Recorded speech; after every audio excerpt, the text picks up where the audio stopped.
आज हम आपको बताएंगे एसी का मैकेनिज्म। जो नॉर्मल घर में एसी लगा रहता है उसका फंक्शन कैसे होता है और कैसे गर्म हवा को ठंडा कर देता है। तो सबसे पहले बता दें कि घर में जो एसी लगा होता है वो रिटर्न टाइप का एसी होता है, मतलब रूम के हवा को ही लेकर ठंडा करके रूम में भेजता है। एक होता है फ्रेश एयर कूलिंग, जो कि एसी में जो घर में लगता है उसमें नहीं होता है। वो सारे जितने घर में लगते हैं सारे रिटर्न टाइप एयर कूलिंग होते हैं। जो फ्रेश एयर कूलिंग होते हैं वो इंडस्ट्री वगैरह में लगते हैं, टूल्स रूम में जहाँ पे वाइल का काम होता है या मोबिल वगैरह का काम होता है या कुछ केमिकल्स का काम हो रहा है, वहाँ फ्रेश एयर का होता है। क्योंकि अगर अंदर का एयर ही लेके अगर उसको कूल करके भेजेगा तो थोड़ा हाइजेनिक नहीं होगा और थोड़ा डेंजरस हो जाता है और फिल्टर वगैरह भी गंदा हो जाता है। तो ये हम नॉर्मल घर में जो एसी लगे होते हैं उसके बारे में आपको हम बताते हैं, उसका मैकेनिज्म कैसे होता है। आप देखते होंगे कि एक घर के बाहर लगा रहता है और एक घर के अंदर लगा हुआ होता है। तो उसका कहते हैं टेक्निकली वॉल माउंटेड एसी, लेकिन लोग स्प्लिट टाइप बोलते हैं क्योंकि जो विंडो एसी ज़्यादा था ना उसको दो पार्ट में कर दिया, एक बाहर लग रहा है एक अंदर लग रहा है, मतलब स्प्लिट कर दिया, इसमें मतलब बांट दिया, इसीलिए उसको स्प्लिट एसी भी कहते हैं। तो जो वो स्प्लिट एसी होता है घर में लगते हैं वाल पे, उसको हाई वॉल माउंटेड यूनिट भी कहते हैं। तो ये देखिए, ये जो पार्ट है, जो पार्ट आप देख रहे हैं, ये पूरा पार्ट जो है जो बाहर जो लगा रहता है ना, आउटडोर जिसको बोलते हैं आउटडोर यूनिट, उसके अंदर ये लगा रहता है, सारा उसके अंदर का पार्ट है ये, ठीक है। और ये जो पार्ट है, ये पार्ट, ये इंडोर का पार्ट है। ये जो एक्सपेंशन देख रहे हैं, इलेक्ट्रॉनिक एक्सपेंशन वाल्व, ये इंडोर में यहाँ पे जहाँ पे दो पाइप बाहर निकला हुआ रहता है वहाँ पे लगा हुआ होता है एक्सपेंशन वाल्व। अब उसमें जो भी एसी होता है उसमें दो पाइप होता है, एक लिक्विड लाइन होता है, एक गैस लाइन होता है। जो गैस लाइन होता है वो सप्लाई वाला होता है, जो लिक्विड होता है वो रिटर्न होता है।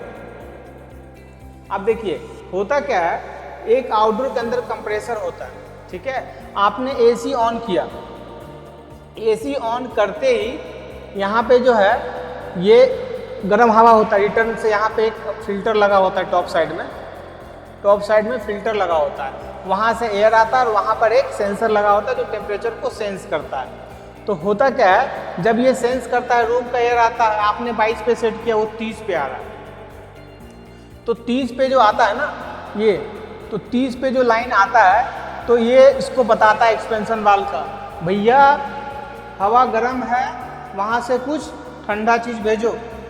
तो ये इसको इन्फॉर्म करता है। तो ये क्या करता है, रेफ्रिजरेंट को कंप्रेस्ड करके भेजता है।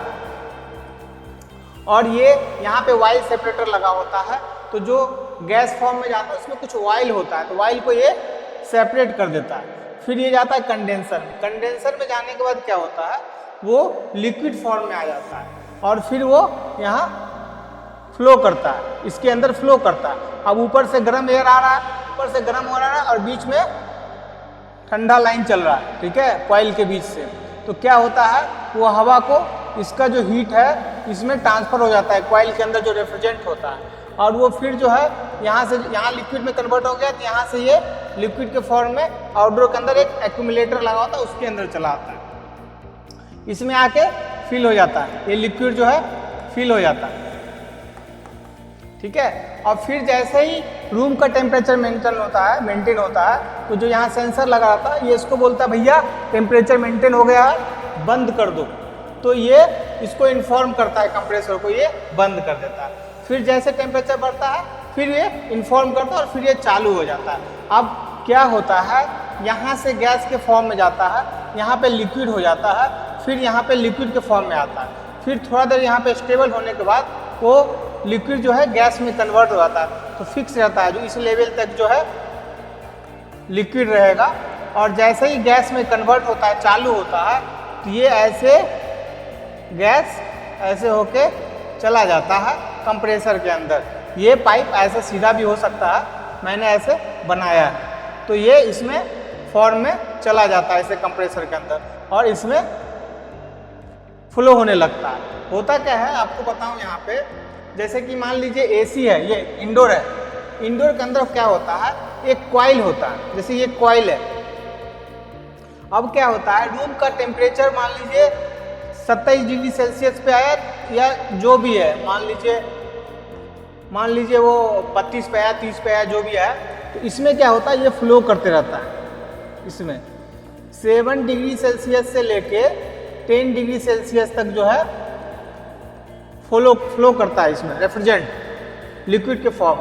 तो क्या होता है, ये 27 डिग्री का है, तो इसको रूम का टेम्परेचर मान लीजिए 22 पे करना है, तो ये क्या करता है, इसका जो 22 के ऊपर का टेम्परेचर है, मान लीजिए 22 के ऊपर कितना 5 है, तो 5 जो है ये एब्जॉर्ब कर लेता है और 22 डिग्री सेल्सियस पे यहाँ भेजता है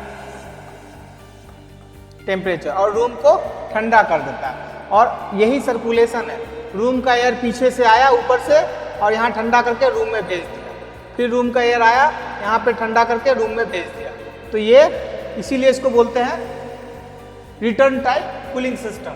तो घर में जितने भी वॉल माउंटेड यूनिट लगे रहते हैं या विंडो यूनिट रहते हैं, सारे रिटर्न टाइप कूलिंग होता है।